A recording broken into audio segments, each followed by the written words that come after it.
Bonjour Isia, Bonjour Aurélie. on se retrouve aujourd'hui pour ta nouvelle chronique. On a déjà un petit peu eu des informations la dernière fois sur les sujets qui t'intéressent, ce que tu vas nous partager. Aujourd'hui, on va parler de choses un peu insolites. Effectivement. Il me semble qu'au Pérou, il y a des activités auxquelles on ne penserait pas du tout. Et tu nous as fait un petit topo, genre agence de voyage. On va partir ensemble, faire un petit road trip finalement au Pérou. Tu vas nous dire ce qui est à voir dans des choses un peu pas communes. Effectivement, si je te parle de Pérou, du Pérou, Aurélie, déjà toi tu penserais à quoi? Tu te dis bon allez, je prévois un trip, t'as pas du tout d'infos, t'as pas regardé les guides de voyage, tu penserais à quoi? Lama. Lama, ok, t'as envie de voir des lamas. Oh, ok, d'accord. Il paraît que c'est super doux. Bon, c'est caractériel, mais il paraît qu'il faut que pas c'est que tu super t'en rapproches trop. Ouais, j'ai un copain, il s'est fait cracher dessus en voulant s'approcher d'un lama, donc franchement, je te le conseille pas. Ok. Un autre truc auquel je pense au Pérou, moi je pense paysage en fait, et je pense, on en avait un peu parlé la dernière fois, mais je pense carrément Cordillère des Andes quoi. Ok, bon, ça on est d'accord. Je vais quand même vous en parler un petit peu parce qu'on peut pas passer à côté, mais là je vais vous présenter d'autres activités peut-être auxquelles vous auriez jamais pensé. Donc comme je vous disais, je voulais vous montrer le Pérou autrement. Et ce qui est bien, c'est que là je vais vous présenter un petit peu une idée d'un voyage un peu sportif avec 5 activités, les 5 activités les plus insolites au Pérou. Et en plus, ce qui est super, c'est que ça vous permettrait de voyager dans le Pérou sur toutes les régions. Parce qu'en fait, le Pérou est divisé, il faut le savoir, en 3 grandes parties. En espagnol, selva, sierra et costa, la jungle. La selva, la jungle. La sierra, c'est la montagne. Et la côte, la jungle, on parle de la forêt amazonienne. Vous êtes prêts à en prendre plein les yeux? Mais carrément, emmène-nous. Alors, on va commencer par aller surfer dans l'océan Pacifique. Est-ce qu'il faut savoir que le Pérou compte parmi les meilleurs surfeurs au monde avec l'Australie. Enfin voilà, on n'y croit pas du tout, mais si, vraiment. Ah ouais, vraiment, j'aurais pas dit le Pérou dans le top des surfeurs, j'avoue. Oui, et en fait, dans le nord du Pérou, il y a des grandes plages blanches et en particulier, il y a une plage qui est super connue qui s'appelle Cabo Blanco et qui aurait la plus belle vague du Pérou. Il y a plein de compétitions qui sont organisées. Là, récemment, j'ai lu les grandes... Billabong et tous les grosses marques comme ça de surfeurs qui font souvent des compètes là-bas. En fait, sur toute la côte, mais particulièrement dans le nord. Et cette plage de Cabo Blanco, on dit qu'elle aurait inspiré Ernest Hemingway pour écrire Le vieil homme et la mer. Ah, chouette. Donc, non seulement tu vas pratiquer un sport dans un endroit pas commun, mais en plus, si tu te concentres bien, tu écris des romans. Peut-être. Ouais. Sur la planche. Attention, prévois ton bloc-notes. On reste sur une planche. On ne change pas de moyen de locomotion. Mais on descend un petit peu plus bas dans le Pérou. On reste toujours sur la côte et on va dans les dunes de la Huacachina. La Huacachina, c'est vers la ville d'Ica, au sud de Lima. Bon, il faut savoir que le Pérou a une côte de plus de 2000 km. Donc, il y a de quoi faire. Donc là, on est parti tout au nord. On descend. Lima, c'est à peu près à la moitié. Et donc là, on descend encore un petit peu plus. Et on va faire du sandboard. Tu connais ? Alors de nom, j'avoue, du coup j'arrive à peu près à capter ce que c'est, mais j'ai jamais pratiqué. Ça chauffe, non, le sandboard ? Un petit peu, il faut faire attention. Mais donc le sandboard, c'est... Si t'aimes bien le snow, tu fais du snowboard dans les Alpes, pourquoi pas aller tester le sandboard. Voilà, donc tu descends avec une planche, les dunes. Et il y a une dune qui est particulièrement connue qui s'appelle Cerro Blanco. Je crois qu'ils aiment bien les trucs blancs. Blanco, c'est blanc. Le sommet de cette dune est à 2080 mètres d'altitude. Donc pas mal, déjà. Ouais. Et une descente bien longue apparemment. Ouais, je vous avoue, moi je suis pas trop snow. J'ai testé sur le ventre, mais ça se fait. Tu l'as fait ? Pas celle-ci, mais une petite, ouais. Ah, bon, et du coup, le côté blanco, c'est parce que le sable est blanc là-bas ? Ouais, le sable est plutôt blanc. Ouais, ça fait vraiment, quand t'es en plein milieu de ce désert là, de la Huacachina, tu es vraiment au milieu de... Tu vois que du sable, quoi. Tu vois plus rien. Et en fait, la Huacachina, c'est un oasis. Donc, c'est un oasis, c'est pas naturel, mais c'est quand même un endroit à visiter. Moi, je me souviens que je l'ai fait avec mes parents. Et puis tu peux le faire à d'autres endroits. Donc là, si on descend un petit peu plus encore, donc on arrive dans la côte au sud. Moi, c'est là où je connais le mieux. C'est vers là où j'ai vécu. Et effectivement, là où j'allais à la plage tout le temps, en fait, on prenait le snow sous le bras et on montait juste derrière la maison. On montait en haut de la dune et puis on descendait comme ça. Donc, t'as les grands spots connus et puis t'as la possibilité de le faire derrière chez toi, effectivement. C'est ça. Ok, allez, à garder sous le coude. Voilà, donc il faut savoir que toute la côte, c'est à peu près un grand désert. Et quand on arrive dans le sud à Arequipa, c'est donc ma ville de cœur. Je fais des petits cœurs comme ça. C'est mignon. Non, c'est là où j'ai vécu. C'est une ville qui est magnifique pour plein de choses, mais peut-être que je vous en parlerai à un autre moment. Et c'est la fin du désert d'Atacama. Donc, le désert d'Atacama qui se situe entre le Chili et le Pérou. Et la ville d'Arequipa, elle est déjà à plus de 2000 mètres d'altitude, donc elle est plus trop sur la côte, mais elle n'est pas encore tout à fait dans la sierra, dans la montagne et dans la cordillère des Andes. C'est le début, en fait. Et donc, imaginez-vous une ville surplombée de 3 volcans. Le plus haut fait plus de 6000 mètres d'altitude. Il s'appelle le Chachani. Et là, on arrive à notre 3e activité insolite, descente en VTT du volcan Chachani. Ah ouais, c'est insolite et plutôt sportif. Parce qu'une descente en VTT d'un volcan, j'imagine que c'est pas de tourpeau. Non, c'est pas du tout de tourpeau. Je me suis un peu renseignée pour vous le dire. On monte en fait à 5000 mètres d'altitude. On peut pas monter jusqu'à tout en haut parce que bon, là, avec le VTT, on y monte en 4x4. Mais par contre, si ça vous intéresse de monter, ça se fait. Ce volcan-là ou les autres, il y en a plusieurs. Donc, pas toujours celui qui est le plus évident. Celui-ci, c'est le plus haut. Je l'ai pas fait, pour info. un jour. L'ascension se termine à pied, mais c'est possible d'arriver tout en haut. Et franchement, ceux qui sont fans de sport extrême, montagne et comme ça, ça vaut le coup. Et sinon, quand on monte à 5000 mètres, pour descendre en VTT après, c'est 4 heures de descente. Eh oui, forcément, oui.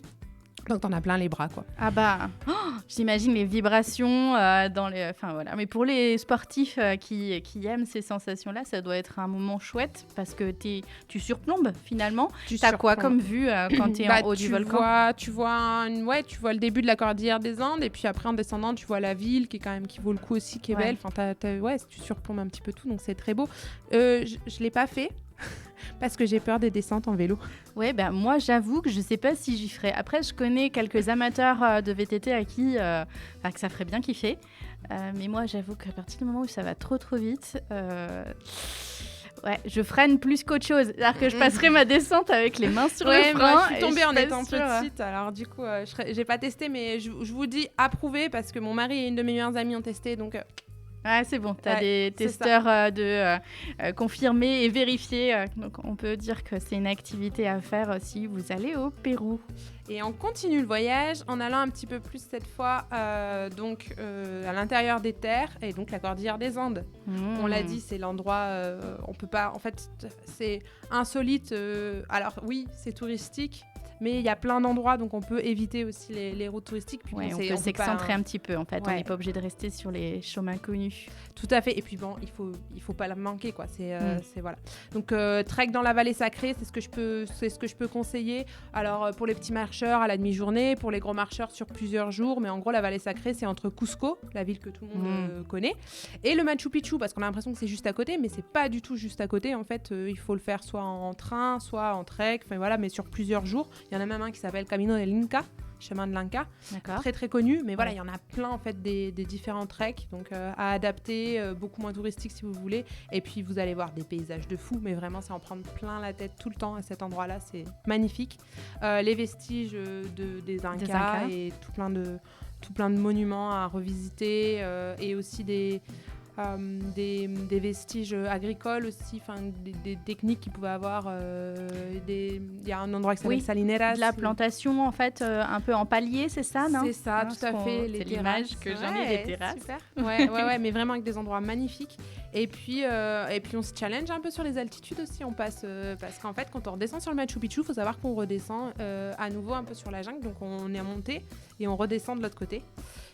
Ouais, ça avait travaillé un peu sa respiration, ça. C'est quelle altitude au max tu as une idée de l'altitude à laquelle on monte? Parce que plus de 3000. Ouais, déjà, ton taux d'oxygène, c'est bien d'y faire tout doucement, en fait.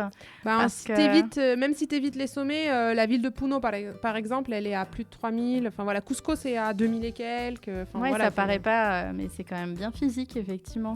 Oui. Et tu proposais un trail, c'est-à-dire que du coup, tu dors, tu vas avec ton sac et tu dors, tu as des paliers, tu as des endroits spécifiques. J'imagine qu'il doit y avoir un petit peu des chemins. Oui, alors avec, pour ceux où tu dors, spots. je pense que tu peux pas le faire tout seul, il faut le faire avec un guide. Donc effectivement, mais oui, tu dors à la Belle Étoile, tu continues d'avancer. Ou alors il y a plein de petits villages aussi, donc peut-être dormir chez l'habitant. Enfin, tu peux vraiment c'est un truc qui se fait bien au Pérou. Chez l'habitant. Chez l'habitant, ouais. Oui, c'est un pays très touristique, donc du coup ça se fait à plein d'endroits en fait. Ils sont accueillants, les Péruviens. Très accueillant. Là-dessus, il n'y a pas de souci. Franchement, l'accueil péruvien, il n'y aura jamais de souci. Après, il faut tomber sur la bonne agence qui fait attention justement à bien respecter, et puis que ce soit pas que pour le business, mais tu vois, que ça apporte vraiment quelque chose à la famille, mais il y en a plein en fait. D'accord. Peut-être qu'on peut se dire qu'en description de ce podcast, on mettra quelques infos sur des agences qu'on connaît, qu'on peut éventuellement cibler si tu as des bonnes adresses au Pérou. Oui, il y a quelques agences en France en plus. Bon, après, oui, moi j'ai jamais voyagé en agence, hein, j'ai beaucoup voyagé toute seule. Mais oui, je peux peut-être donner des quelques spots. On mettra en tout cas tous les spots que tu nous as indiqués dans le podcast, tous les endroits à voir ou les sports à tester. On y mettra en description pour que ce soit facile d'y retrouver. Bien sûr. Et puis les petits lieux, comme ça on vous mettra une petite carte. Ah oui, un petit road trip. Et on termine par, du coup, le dernier, celui qui nous fait peut-être un peu peur pour certains, c'est quand on va dans la jungle, en fait. Ah. Et là, je vous propose de la barque sur un lac plein de caïmans. Et effectivement, mais tu nous vends du rêve. Hein. Nous vends du rêve. Et en plus, expérience testée. Ouh, alors raconte-nous ça. Donc la jungle, c'est la forêt amazonienne, c'est rempli de plein de petites bébêtes, les migales, les boas, tout ce que tu veux. Des petites et des grosses, il y a de tout. Parce que déjà un boa, tu vois, enfin dans ma tête c'est pas si petit que ça quand même. Hein. Non, c'est pas si petit. J'en ai pas croisé, j'ai la phobie des serpents. Hein. Chanceuse, elle va dans la jungle, elle croise pas de boa, de serpents. Les boas, tu les vois pas. Par contre, je marche avec le guide dans la jungle. Là, il s'arrête, il prend sa machete, il la sort, il fait je claque devant lui, il se retourne et il dit dans la jungle. Quand tu marches, il faut regarder partout où tu vas. Et là, à 2 mm de son pied, il y avait un tout petit serpent. Il nous raconte ce serpent-là, s'il te mord, t'en as pour 2 heures. Pour la petite info, on était au Pérou, c'est sympa le Pérou. Ah, c'est sympa, venez. On était à 2 heures de marche et 2 heures de bateau de la civilisation. Donc c'est la dernière chose que tu vois avant de partir ailleurs, loin. C'est le petit serpent. Voilà, et donc après, moi j'ai marché là où il mettait son pied. Enfin, voilà. Oui, c'est-à-dire que tu regardes bien les pieds de ton guide après. Effectivement. Mais comme je vous disais, après donc 2 heures de bateau, 2 heures de marche, on arrive dans un petit endroit à côté d'un lac. Et en fait, à la tombée de la nuit, allez, venez, on monte dans le lac, dans la petite embarcation. Et là, on se retrouve, et on commence à faire. On va aller voir les caïmans. Au début, un petit bébé caïman, cool, il le sort de l'eau, il l'attrape, il nous le montre. Même une photo, tu vois, avec le petit bébé. Puis d'un coup, après. Un tronc là-bas. Non, c'est pas un tronc. C'est la maman du caïman. Je sais pas si c'était sa maman ou son papa, mais en tout cas. Et donc là, je commence à regarder notre embarcation. Je fais ouais, on rentre quand sur la terre? Parce qu'elle était vraiment toute petite. C'est fou, il y a une sylviculture à côté, il y a des producteurs de bois qui font rouler. Non, c'est juste rempli de caïmans. Non, c'était pas rempli, mais on en a vu en tout cas. Et c'est vrai que ça fait quand même un peu bizarre quand toi t'es dans ta petite embarcation et qu'en fait tu sais que s'il s'approche de toi et qu'il bouge un peu, il te fait tomber. Ouais. Voilà, vu le poids que ça fait, j'imagine bien qu'un petit coup de cul et hop, tu te retrouves à l'eau avec le papa et la maman caïman. Oui, tout à fait. Voilà. Et puis c'était vraiment. Mais par contre, c'était quand même une de mes expériences les plus drôles. J'en aurais 1000 autres des expériences au Pérou comme ça, mais celle-ci, c'était assez fou, donc assez insolite. Parce qu'après, le lendemain, il nous réveille à 5h du mat, on a la tête comme ça, on ouvre les yeux, hop, allez, on retourne dans la barque, on part un petit peu avec la barque, on passe par une petite rivière et on arrive à un endroit où on voit les perroquets qui sont en train de... Parce qu'en fait, il faut y aller super tôt parce que le matin, les perroquets, ils mangent les arbres. Et là, on voit les perroquets, mais vraiment, le film Rio. Oui, j'allais te demander, du coup, c'est ces couleurs-là, en fait. Exactement, wow. Franchement, magnifique. Ouais. Et puis, il y avait quoi d'autre à cet endroit-là? Ah oui, le dernier jour, on décide d'aller s'y baigner dans ce lac quand même. On est à côté d'un lac. Ils sont fous, hein, complètement. Oui, on est folles, on était 2 filles. Avec mon ami, on va se baigner. On commence à se baigner. Trop contente, on est sur le dernier jour. On se baigne parce qu'on se dit, quand même, à côté d'un lac. Et là, je commence à sortir quelque chose qui vient manger qui vient me toucher le... Non, c'est pas un piranha, il m'a pas mangé. Mais qui vient me toucher, tu vois, qui vient comme me goûter. Oui, voilà. Ça faisait pas les dents, mais ça faisait comme des petites lèvres qui venaient. Voilà. Et là, je suis partie en courant. Attends, la veille, tu te balades dans une eau remplie de troncs d'arbres qui ne sont pas des troncs d'arbres et tu te dis que tiens, au réveil le lendemain, je vais aller me baigner dans cette eau, dans cette même eau. Tu m'étonnes. Non, alors déjà, je pense pas que j'aurais mis les orteils dedans dans cette eau. Mais maintenant, avec le recul non plus. Mais quand tu as 20 ans et que tu es en pleine découverte dans le pays, oui, bien sûr. C'est ça. C'est maintenant ou jamais. Ouais. Je sais pas, je tiens à mes pieds quand même. Puis au reste de mon corps. Enfin, c'était magique et je vous le conseille. J'espère vous avoir donné envie d'aller quand même à certains endroits du Pérou. Et donc, comme on disait tout à l'heure, pensez tout de même à l'impact écologique. Aller au Pérou, c'est normalement déjà prendre l'avion. Donc, si vous le prenez pour cette fois-là, parce que c'est plus difficile d'en prendre un seul, le Pérou, c'est tellement grand. Ça voudra dire limiter un petit peu ses voyages le reste de l'année ou peut-être même pour 2, 3, 4 ans. Ouais. On ne sait pas trop. Et puis, même si je vous ai présenté plein d'activités qui ont l'air super cool, pareil, peut-être en choisir que quelques-unes. Il ne faut peut-être pas se faire la totalité des activités proposées. La randonnée, c'est bien aussi de marcher, en fait, puis de profiter. Je ne sais pas, il y a peut-être des cars, justement, pour pouvoir profiter aussi. Donc, d'essayer de regrouper au maximum avec d'autres personnes pour limiter l'impact écologique de la personne seule qui prendrait son 4x4 pour aller se balader, alors qu'on peut tout à fait. Oui, regrouper...